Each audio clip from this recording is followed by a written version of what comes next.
For this assignment, I was in charge of creating a Bloom's website. Bloom's allows an instructor and a parent to more effectively communicate. Examples of this can be seen on the screen.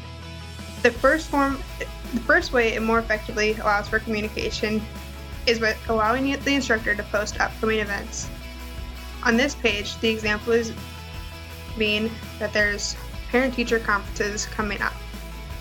The second activity that can be seen on the screen are the activities done in the class.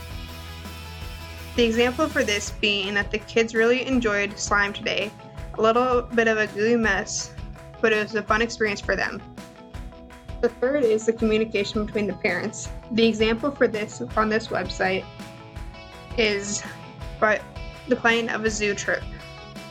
And then one parent comments on the post to allow other parents to know that she would like to help with carpooling.